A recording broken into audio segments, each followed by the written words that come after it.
오늘 읽은 본문 19장 절반만 읽었는데 본문 말씀 중심에서 하나님 나라 백성의 속성이라는 제목의 하나님 말씀 전합니다. 지난 시간 우리는 압살롬의 반란이 진압되는 것을 보았습니다. 압살롬은 죽임을 당했고 그를 쫓았던 백성들은 이제 허둥지둥 도망갔다가 다시 정신을 차리고 다윗에게로 돌아오는 그런 내용이 오늘 본문에 나오고 있습니다. 다윗의 왕국이 잠깐 흔들리는 것 같았지만 아랫사람들은 이러다가 우리가 다 죽는 거 아닌가 이렇게 생각이 들었겠지만 다윗은 알았습니다. 다윗은 이 일이 하나님께로부터 지금 진행되고 있고 하나님의 사랑의 채찍으로 징계를 받고 있다는 걸 알고 있기 때문에 다윗은 오직 한 가지 일념뿐입니다. 하나님을 다시 만날 수 있다면, 다시 내가 하나님의 부름을 받을 수만 있다면, 법궤까지도 놔두고 도망왔지 않습니까? 거기로 내가 다시 가서 여호와를 뵐 수 있다면, 그 내용이 오늘 우리 교동문에서 읽은 시편 84편의 내용 아닙니까? 악인의 장막에 거하는 것보다 내 하나님의 성전에 문지기로 있는 것이 좋사오니 세상에서 첫날의 낙을 누려도 내 아버지 전에 하루만 못하다는 것입니다. 참새나 제비 새끼들은 막 날아가가지고 그 처마 밑에다 집을 짓고 거기서 아버지 궁궐에서 사는데, 아버지 궁전에서 사는데 자기의 처량한 모습을 보면서 내가 아버지에게 다시 돌아갈 수만 있다면 오직 그 한 가지 일념만 가지고 다윗은 있었던 것입니다. 그 다윗의 모습을 우리가 보면은 예수 그리스도의 오시는 역사의 조상 아니겠습니까? 아브라함과 다윗의 자손 예수 그리스도의 족보라. 이러고 예수님의 생애가 시작이 되는데 그 구약을 읽을 때마다 우리가 놓치지 말아야 되는 건 이건 이스라엘의 무슨 역사실록이 아닙니다.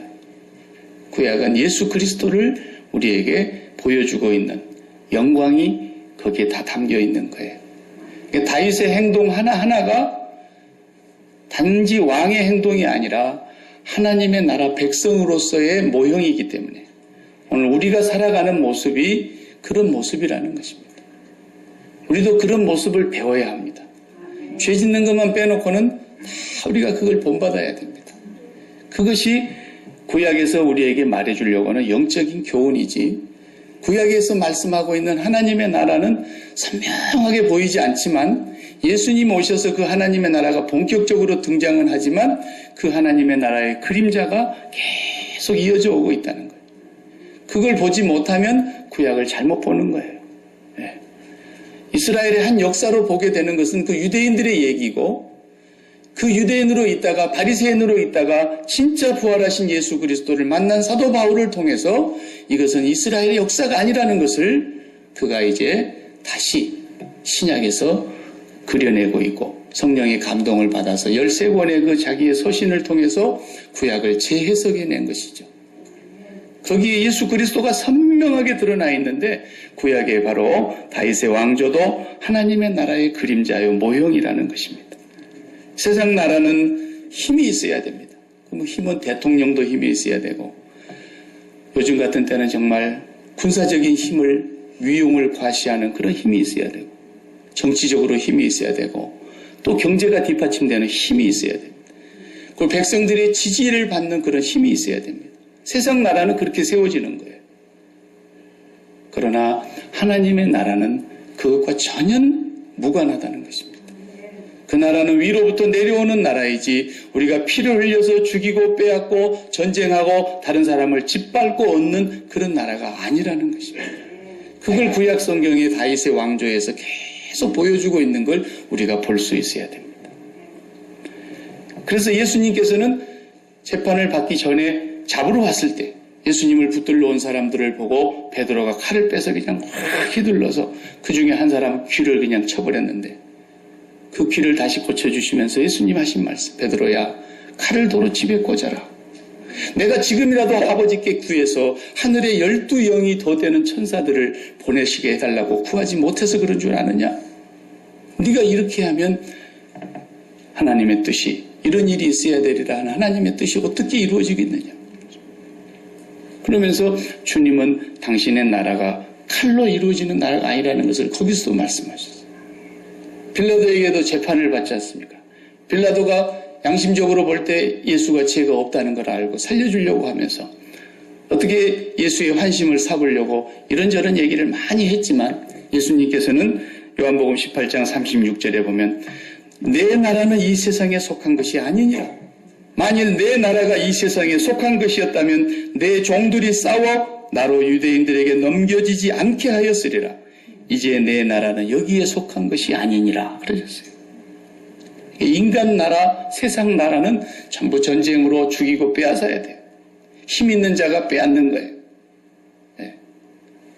그러나 하나님의 나라는 짓밟히는 것 같고 도살장에 끌려가는 양처럼 잠잠히 말 한마디 없이 묵묵히 십자가의 길을 가신 그분의 나라는 오늘 또 온 세상을 다스리는 나라가 되고 그 이름이 온 세상의 존귀와 영광을 받는 이름이 되고 모든 사람이 그 이름 앞에 무릎을 꿇는 그런 이름이 될 것이라고 약속한 대로 이루어져 가고 있잖아요.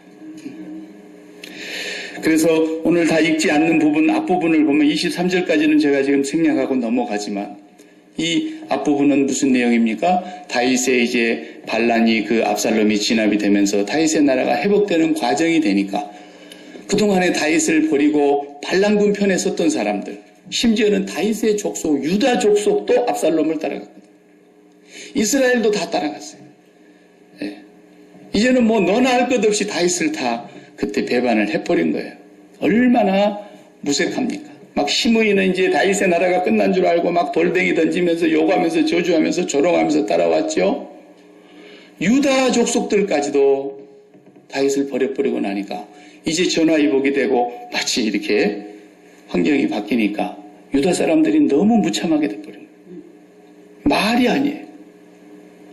본래 요압과 아비새와 죽은 아사엘 이 삼형제잖아요. 삼형제. 다윗의 조카들이에요. 다윗의 두 누이가 있었는데 하나는 수르야고 하나는 아비갈이란 말이죠. 그 수르야의 아들들은 요압, 아비새, 아사엘. 아사엘은 아브넬 장군에게 죽었죠. 사울 왕의 군장이었던. 그 둘만 남아있는 거고 또 다윗의 여동생 중에 아비갈의 여동생 아비갈의 자녀가 하나 있었는데 그게 아마사예요. 아마사. 그게 유다 나라의 아마사. 그것도 다윗의 조카예요.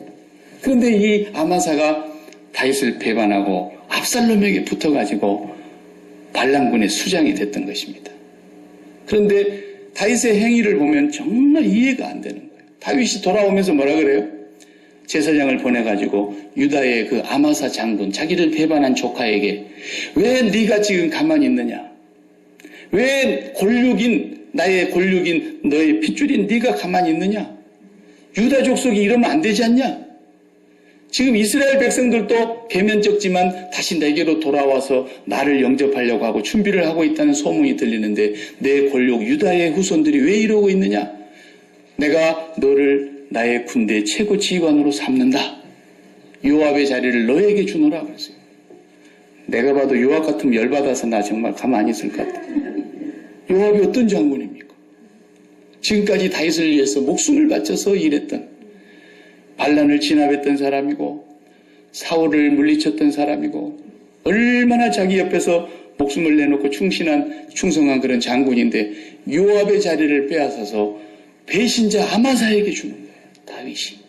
여러분 이런 거 이해가 갑니까? 세상 나라에서는 이럴 수가 없는 거예요. 애국공신인데 요압은. 잃어버렸을 뻔했던 나라를 다시 찾았다고 하는 것이 요압의 정말 프라이드 아닙니까? 근데 저도 군대 생활하면서 보니까 광주를 진압했다 그래가지고 그 광주 진압하고 온 사람들 전부 상 주고 그 사람들은 뭐 일도 안 하고 아침에 그냥 해 떠서 늦지막하게 자전거 타고 부대 한번 들어왔다가 씩 돌아보고 점심 먹고 우리 교회에 들러서 차 한잔 마시고 그러고 또 퇴근해요. 그래도 봉급받고 살더라고. 네. 전두환 대통령이 그냥 상을 얼마나 많이 내려가지고. 요압도 그런 사람이 돼야 되는 거예요, 지금. 그런데 다윗이 환궁을 하는데 반란이 진압되고 다시 질서가 잡혀서 이제 궁궐로 귀환하는 그 마당에 요압을 제치고 요압의 자리에 반란군의 수괴했던 아마사를 세우는 거예요. 여러분, 우리가 이런 것은 도대체가 성경을 이 인간의 눈으로 보면 이해가 안 됩니다. 이럴 수가 없는 거예요. 나란데도 요압이 나라면 얼마나 섭섭하겠어요. 요압이 그냥 밤새 쫓아간 건 아니고 그냥 요압이 아마사를 죽여버리지 않습니까? 네, 요압이 성격이 보통 사람이 아닙니다. 그냥 죽여버리는 거예요. 내 형제요, 이종사촌건 아닙니까? 내 형제요, 이렇게 볼을 입맞추는 것처럼 하다가 칼로 확 찔러서 죽여버리죠. 요압을 다윗이 상당히 두려워했어요. 이 나라에 저런 사람이 있어서는 안 된다고 다윗은 생각한 거예요. 내 나라는 네 손에 의해서 피 흘리고 죽이고 빼앗고 짓밟고 이래가지고 세워지는 나라가 되어서는 안 되는데 항상 요압이 그런 짓을 하니까. 압살롬은 패륜하고 아버지를 반역한 사람이니까 사실 죽어마땅하고 100번 죽어마땅한 자식이지만 다윗의 마음에서는 그것이 아들이기 때문에 살리려고 그랬던 게 아니에요. 제가 그 부분까지는 다 다루지 못하고 넘어갑니다만은 요압이 그런데 그 압살롬을 또 죽여버립니다. 계속해서 요압은 피를 흘리는 사람의 모습으로 나와요. 그래서 다윗의 왕조를 피 흘려서 세워보려고 하고 자기의 적대자는 자기의 경쟁자는 누구든지 잡아채기고 뿌리를 뽑고 제거하는 것이 요압의 삶이었어요. 다윗은 그것을 너무 안타깝게 여기고 다윗은 원수 갚는 것이 네 손에서 이루어져서는 안 되는데 내가 내 아들이라 해서 불쌍히 여기는 것이 아니라 내 나라의 왕조는 하나님이 지키고 하나님이 세우실 것이고 원수를 갚아도 하나님이 갚으실 거라는 걸 철저히 믿는 사람이 있어요. 그렇기 때문에 자기 손으로 처단을 하지 않는 거예요. 우리가 안 읽었습니다만은 제일 먼저 복귀할 때에 맨 먼저 나온 사람이 누구였어요? 왕이여 어서 오시옵소서 그러면서 귀환하는데 첫 번째 맞이한 사람이 시므이였다고 해요. 시므이가 어떻게 합니까? 왕이여 용서해 주시옵소서. 제가 정말 어리석고 미련해서 죽을 죄를 지었습니다. 그래서 요셉 집밥 가운데 제가 제일 먼저 왕을 맞이하러 왔습니다. 근데 옆에서 요압의 동생 아비새가 뭐라 그래요? 저 죽여버려야 됩니다. 저거. 우리가 나올 때 뭐라고 했습니까? 이 비루한 자여, 이 피 흘린 자여, 이 살인자여, 이 못된 인간아. 사람이요 잘 뜰 때 누가 뒤에서 욕을 하면 그건 그래도 건들만 합니다. 그러나 세상에 내가 지금 최악의 비참한 경우에 달려 있는데 그걸 대놓고 뒤에서 욕을 하면요 이건 무덤에 갈 때까지 그 상처가 안 씻어집니다. 그리고 그 사람이 언젠가는 잘못되기를 바라고 있고요 멀리서라도 그 사람이 잘못됐다는 소식을 들으면요 겉으로는 아이고 참 안 됐네 그러지만 속으로는 할렐루야. 이게 사람의 마음인 거예요. 그런데 아비새가 죽여야 된다 그런데 다윗이 아비새야 네가 왜 꼭 내 원수가 되려고 그러냐. 시므이의 원수가 되니까 네가 죽이면 내 원수가 되는 거야. 그러면서 내가 너를 죽이지 아니하리라 맹세를 하고 살려줍니다. 그렇다고 해서 뭐 끝까지 살려준 건 아니에요. 나중에 우리가 이제 열왕기상에 솔로몬이 왕권을 물려받은 열왕기상 한 2장 3장 가면은 요압도 죽고 시므이도 죽고 다 자기 죄로 죽습니다. 다윗은 유언을 했습니다. 요압은 절대로 편안히 죽게 해서는 안 된다. 시므이는 반드시 내가 도망갔던 날 그렇게 했던 그것을 네가 기억해야 된다. 뒤끝이 장렬하는데요. 근데 그게 사실은 인간적인 뒤끝이 아니고 하나님의 심판에 맡긴 거였어요. 그리고 자기들의 죄로 죽었지 그걸 원수 갚는다고 죽인 거 절대로 아니었어요. 뒤에 가보면 다 나와요. 하나님의 나라는 피 흘리는 사람이 안 된다는 거예요. 하나님의 나라는 내가 하나님을 대행해서 함부로 심판하는 일을 해서는 안 된다는 거예요. 하나님의 나라의 속성이 그런 거예요. 그 나라는 피 흘리지 않고 우리에게 주어지는 나라예요. 은혜로 주어지는 나라예요. 약속대로 주어지는 나라예요. 우리가 노력하지 않아도 다윗이 뭐 노력해가지고 지금 올라간 거 있습니까? 다윗의 나라는 그냥 흐리멍텅하게 가는 것 같은데 다 하나님이 굴러가게 하세요. 여러분 그걸 아셔야 돼요. 상대적인 나라는 정말 힘으로 비교해서 우위에 있어야 되는 거죠. 미국과 옛날 소련 시절에 얼마나 군비 경쟁을 많이 했습니까? 서로 상대적으로 강한 나라가 돼보려고 그렇게 하다가 레이건 대통령 때 결국은 소련은 무너지기 시작했습니다. 미국 따라올라다가 가랭이가 찢어진 거예요. 경제가 안 받쳐주고 그래서 나라가 점점 기울어지다가 고르바초프이 와서 그냥 나라가 파산된 거 아닙니까? 세상 나라는 그러는 거예요. 그래서 세상 나라는 힘이 있어야 돼요, 실로. 우리도 지금 힘이 없어서 이런 거예요. 조국이. 예. 그래서 미국의 힘이라도 빌려보려고 막 지금 그러는 거죠. 근데 하나님의 나라는 힘을 안 써야 돼요, 우리가. 힘 쓰면 망하는 거예요. 성경의 원리, 하나님의 나라의 원리는 우리가 힘쓰면 반드시 무너지게 돼 있고 우리 인간이 영광을 받거나 인간이 드러나면 그 나라는 그때부터 끝장이 나는 거예요. 하나님의 나라는 오직 그리스도의 영광만 드러나야 돼요. 뭐 어떤 사람 막 개혁한다고 머리띠 두르고 학교에서 배우는 걸 교회까지 가지고 와가지고 막 개혁 그런 사람들이 있는데 개혁이 뭔 줄도 모르는 사람들. 그런 사람 때문에 교회가 망하는 거예요. 교회는 그리스도의 영광이 나타나는 개혁이라야 되는 거예요. 사람이 드러나는 건 절대로 요압 같은 사람이 되는 거예요. 누구를 죽여야 된다. 아이고, 지가 죽어야 될 죄인인 걸 절대로 몰라요. 네. 그렇기 때문에 하나님의 나라의 원리를 우리는 이 다윗의 왕조를 통해서 철저하게 배워가야 됩니다. 그래서 제가 이 구약을 계속 다루어 가는 거예요. 주님의 나라는 칼로 죽이는 나라가 아니에요. 다윗은 철저하게 그걸 믿고 하나님의 언약에 의해서 가는 나라라는 것을 얘기했어요. 한번 우리가 그 부분을 보고 싶어요. 사무엘하 7장을 잠시 보겠습니다. 사무엘하 7장 11절에 앞으로 넘어가서 이걸 우리가 꼭 다시 한번 봐야 됩니다. 하나님의 나라 다윗을 통해서 오게 되는 그 왕조를 약속을 하기를 뭐라고 약속했는가? 사무엘하 7장 앞에서 우리가 봤지만 11절부터 보세요. 성전을 건축하겠다고 하는 다윗의 말을 듣고 하나님께서 네가 나를 위해서 집을 짓는다고?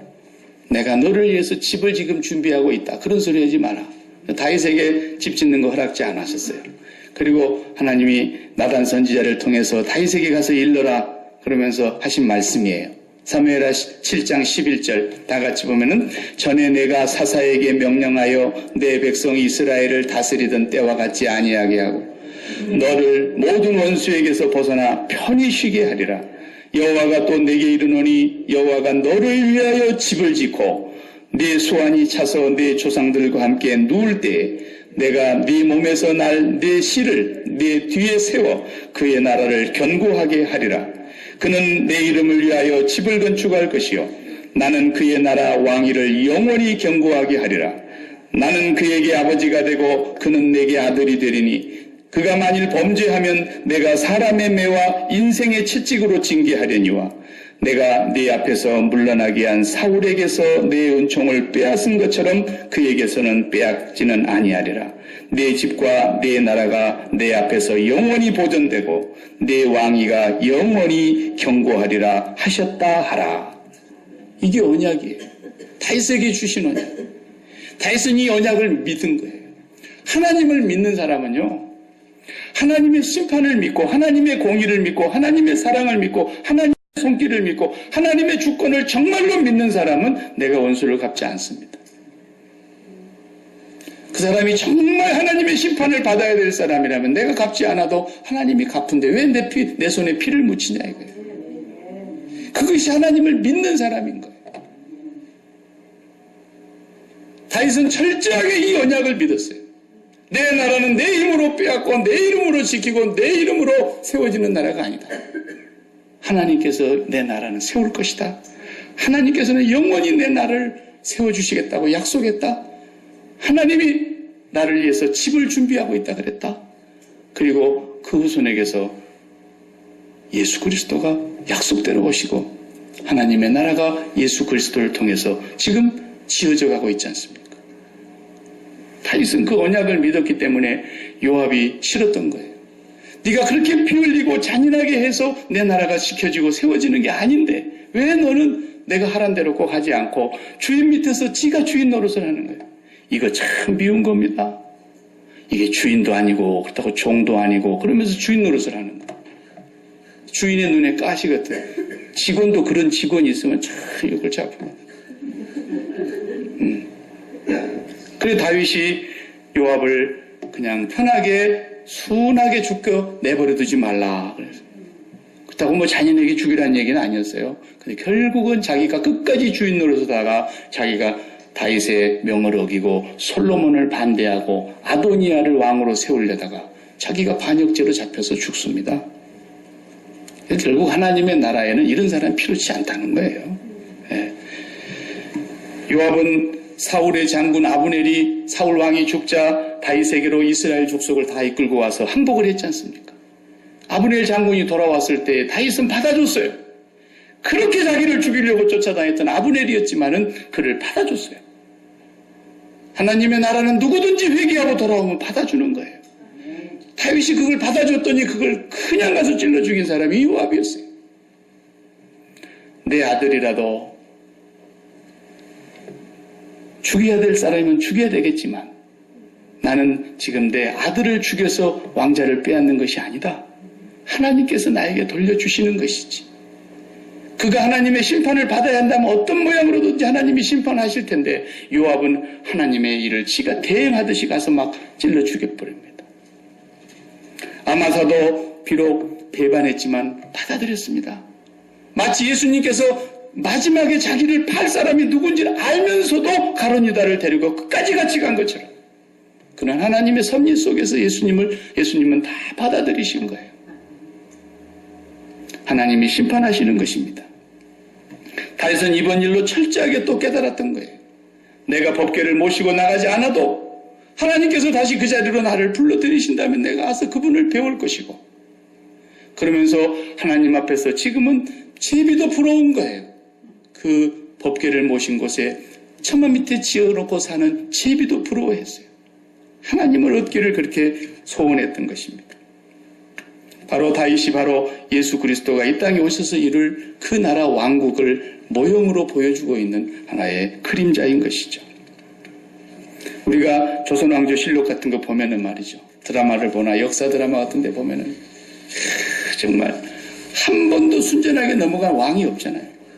한번 왕이 딱 올라서면 그 다음에 자식 낳고 세자 책봉해야 되고 왕이 승하면 또 바로 왕위를 물려받을 세자를 미리 정해 놓는데 그 세자 자리를 놓고 얼마나 싸웁니까? 그러니까 형제간에 다 피비린내 나게 죽이고 그 세자를 할지라도 아버지 자리를 노리면 아버지가 가차없이 죽입니다. 고려왕 유리왕은 자기 아들을 다 죽였어요. 뭐 황조가를 지어서 뭐 시조를 벗다가 하니까 훌륭한 왕 같지만 자기의 왕위를 노리면 그냥 가차없이 큰 아들은 자결해서 죽게 만들고 둘째 아들은 너무 뛰어나가지고 아버지가 질투해서 죽이고 소양대군은 조카를 그냥 몰아내고 왕위를 찬탈하고 영조는 사도세자를 투지에 넣어서 가둬 죽이고 여러분 왕권은 누구도 용서를 않는 것입니다. 우리가 보는 이 헤롯 대왕도요 자기 부인도 죽이고 자식도 죽였어요. 보통 사람이 아닙니다.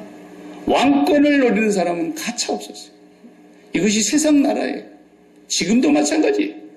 그러나 하나님의 나라는 절대로 피 흘림으로 싸워서 이겨서 경쟁해서 누구를 눌러서 숫자의 힘으로 아니다라는 거예요. 이걸 알으셔야 됩니다. 다윗은 하나님이 심판하실 사람이라면 내가 가만 놔둬도 하나님의 심판을 받을 것이라고 하는 예수님의 가르침이 그대로 배어난 사람이에요. 로마서 12장 17절에 보면 아무에게도 악을 악으로 갚지 말고 모든 사람 앞에서 선한 일을 도모하라. 할 수 있거든 너희로서는 모든 사람과 더불어 화목하라. 내 사랑하는 자들아 너희가 친히 원수를 갚지 말고 하나님의 진노하심에 맡기라. 기록되었으되 원수 갚는 것이 내게 있으니 내가 갚으리라고 주께서 말씀하시니라. 네 원수가 줄이거든 먹이고 목마르거든 마시게 하라. 그리함으로 네가 숯불을 그 머리에 쌓아 놓으리라. 악에게 지지 말고 선으로 악을 이기라. 예수님의 가르침과 일맥상통하는 다윗의 모습이 바로 하나님의 백성들의 속성인 거예요. 심히 괴쳐 죽여야죠. 그런데 살려주는 거예요. 이것도 하나님이 심판하도록 하나님께 넘기는 거예요. 오늘 또 보면은 우리 오늘 본문 읽은 내용에 다 나오지는 못했습니다만 또 등장하는 인물이 무비보셋이 나옵니다. 무비보셋. 누구신지 알죠? 무비보셋은 다윗과 막역한 가장 절친한 친구 사울의 아들 요나단의 아들이었습니다. 그러니까 사울의 손자죠. 요나단의 아들 이 무비보셋을 자기가 왕권에 올라간 뒤에 요나단과의 언약을 생각하지 않습니까? 요나단이 분명히 얘기했습니다. 나는 아버지의 대를 이어 왕이 될 사람이 아니다. 네가 왕이 될 텐데 나하고 한 가지 약조를 해다오. 네가 이스라엘의 왕이 되는 날에 내 자녀들을 기억해달라. 그래서 요나단은 죽었지만 다윗이 그 무비보셋 하나를 찾아서 온 동네 온 나라를 다 뒤집어서 그 아들 하나를 찾아가지고 어떻게 했어요? 자기 왕의 상에서 왕자들과 동일하게 대접을 받게 했어요. 그 난리가 일어나는 날 종이 이 왕자를 살려보려고 들고 뛰다가 땅바닥에 내둥댕이 쳐가지고 두 다리가 댕강 불러졌어요. 근데 숨어서 어떻게 치료를 못 받다 보니까 두 다리가 다 절개됐다 그랬어요. 그러니까 이 사람은 누가 안 하다가 갔다가 마리에다가 안장에 얹어줘야만 움직일 수 있는 사람이지 제 힘으로는 움직이지를 못해요. 그런데 왕이 도망가던 날, 다윗 왕이 쫓겨가던 날 시바가 제일 먼저 따라 나와가지고 뭐 포도 몇 송이 가져오고 막 떡 해가지고 와가지고 왕을 다 이렇게 공개하지 않습니까? 그때 다윗이 몰랐어요. 앞에서 우리 봤죠? 왜 무비보셋은 안 나왔냐? 이러니까 시바가 모함을 했어요. 거짓말했어요. 지금 무비보셋은 왕께서 쫓겨나가는 걸 보고 너무 좋았어. 저것이 우리 아버지한테 죄를 많이 짓더니 죄값을 받는구나. 이제 이스라엘 모든 백성이 왕권을 자기에게로 돌려줄 거라고 그러면서 왕을 배반했습니다. 이렇게 거짓 모함을 했어요. 근데 오늘 이렇게 돌아오는 날 보니까 무비보셋이 왕을 맞이하지 않습니까? 그때 알았어요. 너 그때 왜 안 나왔어? 그러니까 이제 무비보셋이 사실대로 이실직고 했어요. 저는 두 다리가 절어서 말의 안장에 얹어줘야만 가는데 내가 준비하기 전에 저것이 도망가가지고 왕에게 저를 모함했습니다.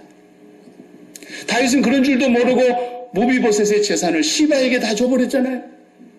근데 오늘 본문을 보면은 시바에게 뭐라 그럽니까? 시바를 혼내야 되는데 시바도 혼내지 않고 무비보셋에게 절반을 주고 시바에게 절반을 주고 나눠 가져라 그러고 마는 거예요. 그것도 지금 따지질 않는 거예요. 자, 우리 같으면 막 시시비비를 가려야 된다 그래가지고 전화한 거 다 이제 하고 뭐 사람 불러다가 증인 세우고 난리를 칠 텐데 요거 왕의 재산을 어떻게 절반을 줍니까? 저 못된 시바에게. 더구나 거짓으로 모함해가지고 이렇게 한 이간질한 사람을 잡아다가 등지처참을 하든지 곤장을 때려야죠. 그런데 재산을 반반씩 나눠라. 그리고 그냥 많은 거예요. 그런데 우리가 오늘 여기서 놓치지 말아야 할 30절의 말씀 한번 다시 봐봐요. 30절에 무비보셋의 말이 너무 아름다워요. 30절에 보면 뭐라 그랬어요? 무비보셋이 다 같이 시작. 무비보셋이 왕께하되 내 주 왕께서 평안히 왕궁에 돌아오시게 되었으니 자식으로 그 성부를 처리하게 하옵소서. 얼마나 멋있습니까? 왕이시여 저놈이 너를 모함했는데 왕이 그걸 모르고 그랬겠지만 이제 저 재산을 다시 돌려 저에게 주셔야 됩니다. 그리고 저놈은 혼을 내야 됩니다. 이래야 맞는 거예요. 이게 세상 사람들의 원리는. 그죠? 그런데 왕이시여 오늘 왕께서 아무 일 없이 다시 황궁하게 되었사오니 나는 그것으로 만족합니다. 내 재산 다 시바에게 주십시오. 이게 하나님의 백성들의 속성이 여기서 나오는 거예요. 여기서 나오는 거예요. 28절을 또 봐봐요. 28절에 뭐라 합니까? 내 아버지의 온 집이 내 주 왕 앞에서는 다만 죽을 사람이 되지 아니하였나이까. 그러나 종을 왕의 상에서 음식 먹는 자 가운데 두셨사오니 내게 아직 무슨 공의가 있어서 다시 왕께 부르짖을 수 있사오리까. 야, 너무 나이스하잖아요. 여기 왕자를 빼고 하나님을 넣어봐요. 신앙 고백 그 자체예요. 내 아버지의 온 집이 내 하나님 앞에서 다만 죽을 사람이 되지 아니하였습니까? 그러나 종을 아버지의 상에서 먹는 자 가운데 두셨사오니 내게 무슨 의의가 있어서 다시 왕 앞에 호소하겠습니까? 다시 하나님께 호소해요. 이게 신앙 고백 그 자체예요. 오늘 우리가 하나님 앞에 서봐요. 예수 그리스도의 십자가 앞에 서봐요. 그 자리가 내 자리인데 내 같은 죄인이 무슨 의의가 있어서 다시 하나님 앞에 이것 달라 저것 달라 하겠습니까? 이런 하나님의 백성의 마음이 무비보셋 안에 담겨져 있는 거죠. 그는 죽음을 생각하고 있었습니다. 저는 이미 죽어 마땅한 자인데 왕의 상에서 왕자들과 같이 대접을 받는 것만으로도 감사합니다. 이것도요, 계속 먹다 보면 진짜 자기가 왕자인 줄 알아요. 이게 사람 마음인 거예요. 처음에는 이게 웬 떡이냐? What is this? 그래서 만나였어요. 근데 그것도 여러 번 먹고 나니까 이걸 밥이라고 주냐? 그렇죠. 이게 사람인 거예요, 여러분. 자기가 그렇게 그 자리에서 계속 있다 보면 은혜를 잊어버리게 되고 저 시바를 죽여야 됩니다. 저런 못된 놈이 나를 왕에게 모함했습니다. 재산을 다 빼앗아야 됩니다. 이래야 되는데 왕이 오늘 편안하게 황궁하신 것만 보니 저는 아무것도 바랄 것이 없습니다. 다 줘버리세요. 그리고 제가 왕에게 무슨 할 말이 있겠습니까? 왕의 밥상에서 밥만 먹는 것도 감사한데 내게 무슨 의의가 남아있어서 왕에게 그걸 달라 그러겠습니까? 신앙 고백이에요. 신앙 고백. 정말 멋있는 신앙 고백이에요. 우리가 하나님 앞에서 입이 1000만 개라도 할 말이 없는 사람들이에요. 또 마지막 한 사람을 봅니다. 31절에 바르실레라는 사람 나옵니다. 바르실레. 아들 낳아서 혹시 이름 짓고 싶으면 바르실레 지으면 여기 다 이제 소망이 없어도 오늘 우리 선교사님 부부는 가능성이 있어요. 바르실레. 나는 이 바르실레가 너무 좋아요. 바르실레. 80세 노인이세요. 그런데 거부세요. 부자예요. 왕이 도망갈 때 마하나임에서 이분이 자기가 거부이니까 계속 공양을 했어요. 계속 공개했어요. 왕과 함께 나온 모든 사람들을 식솔들과 함께 다 먹였어요. 대접했어요. 그리고 이제 왕이 다시 황궁하는 거예요. 황궁하는 날 다윗이 하는 말을 보세요. 34절에 35절 33절 먼저 보겠어요. 다 같이 시작. 왕이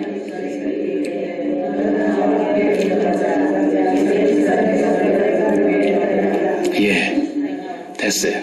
거기 나와 같이 가자. 80세 되신 이 바리슬레에게 나와 같이 갑시다. 내가 이제는 궁궐에 가서 당신을 죽는 날까지 공개하겠어.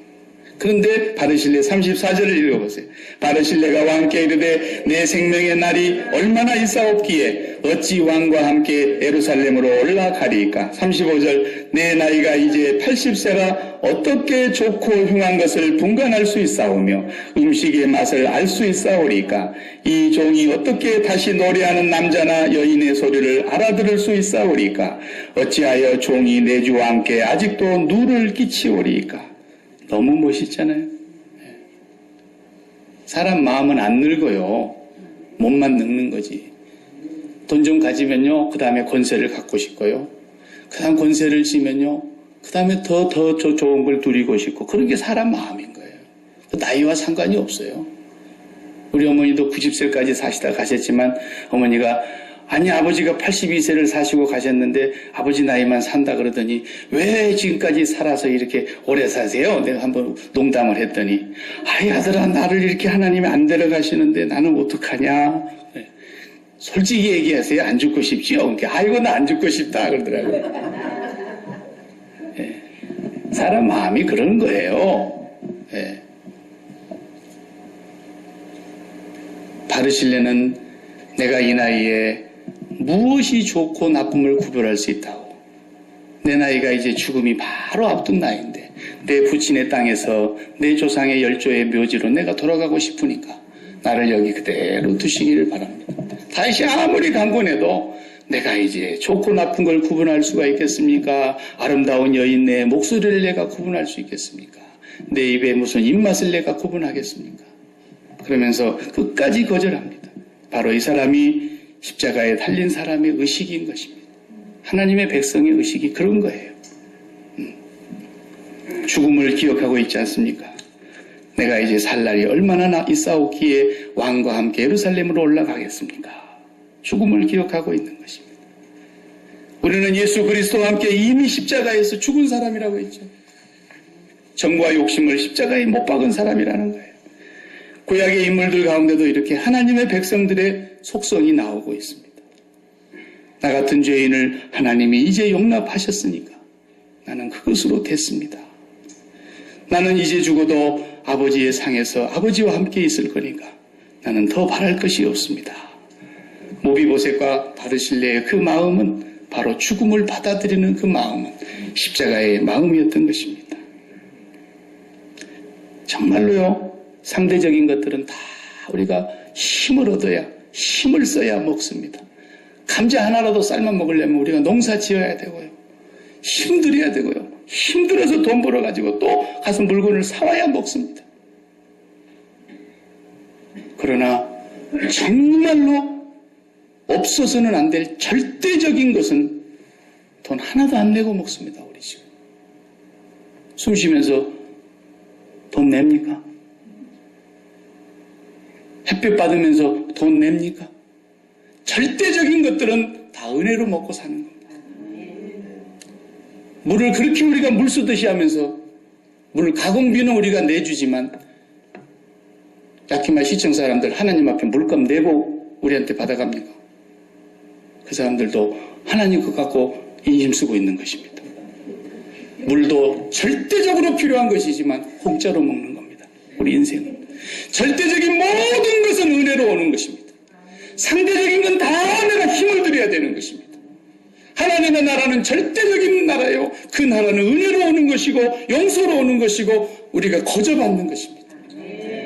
그것이 다윗의 나라에서 보여주고 있는 하나님의 나라의 속성인 것입니다.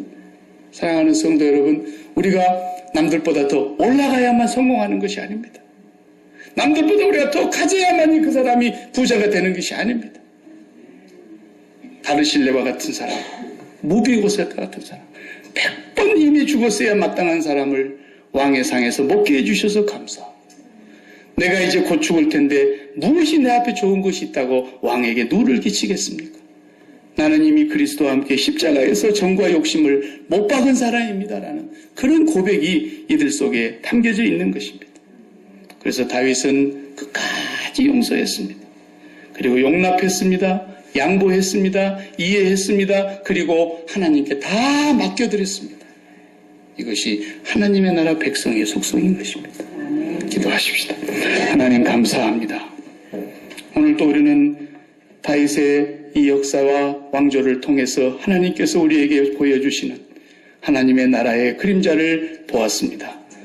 다시 한번 저희들이 우리의 삶을 다윗의 왕조와 비추어 볼 때 오늘 또 우리가 하나님의 백성으로서 땅은 이 땅에 듣고 살고 몸은 이 땅에 아직 남아있지만 우리의 마음은 위를 바라보며 하나님의 언약을 붙들고 하나님의 말씀을 붙들고 살아가는 백성인 것을 기억하게 하여 주시옵시고, 하나님, 이 땅에 살아가지만 하나님의 손에 온전히 의탁하며 살게 하여 주시고 하나님을 마음에 모시고 살아가는 저희들 되게 하여 주시고 주의 뜻이 이루어지기를 날마다 구하며 살게 하여 주시옵소서. 예수님의 이름으로 기도하옵나이다. 아멘.